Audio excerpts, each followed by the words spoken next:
স্বার্থপর এই দুনিয়া, খোদার কসম কারোর জন্য থামে না। বড় স্বার্থপর এটা।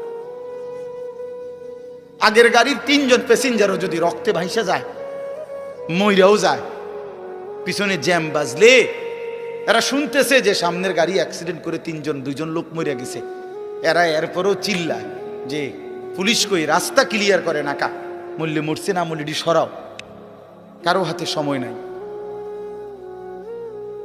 স্বার্থপর এই দুনিয়া, কারোর জন্য থামে না রে বাপ। হ্যাঁ, যেদিন বাপের জানাজা পড়ে, যেদিন বাপের লাশ কবরে দাফন করে, সেদিনও বংশধর সন্তান ছেলে মেয়ে ঘন্টাখানিক 2-4 ঘন্টা কাইন্দা কাইটটা হইলো, রাতের বেলা ঠিকই ভাত খায়। হ্যাঁ, খায় না? পাশের ঘর থেকে খানা আনে, ওরা ঠিকই খায়। স্বার্থপর দুনিয়া যে, থামে না রে ভাই, থামে না দুনিয়া। ওই জন্য আমাদের কারোর জন্য থামবে না। তুমি আমি মরে গেলে শেষ। আবারও বলছি এই কথাটা, আমি মরে গেলে এরপরে পৃথিবী যত আধুনিকে হোক না কেন, আমার কি কথা বুঝছিনি? আমি মরার পরে যদি সবার ঘর স্বর্ণের বাড়ি হয়ে যায়, তো আমার লাভ হইল কি?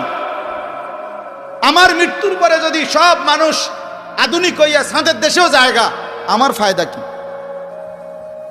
আমি তো নাই, আমি তো মরে গেলাম। যে কবরে চলে গেল সে কি আর ফিরে আসবে? আল্লাহ আমাদেরকে বুঝ দান করে। এই জন্য ছেলেরা, রাত গভীরে বন্ধু চলো নিয়ত করি 5 ওয়াক্ত নামাজ পড়বো ইনশাআল্লাহ। ভাইয়া নষ্ট হইও না, নষ্ট হইও না, চরিত্রহীন হইও না বাপ। আমার একটা শেষ অনুরোধ, তোমরা ছেলেরা যারা, তোমাদের কাছে আমার শেষ আবদার, তোমরা সবাই জানো ভাই, ওই যে গাজা, ফিলিস্তিন, লেবানন, বিশেষ করে গাজায় মুসলমান মা বোন, এতিম বাচ্চা, মুসলমানের রক্তে আল্লাহর জমিনটা ভাইসা গেছে।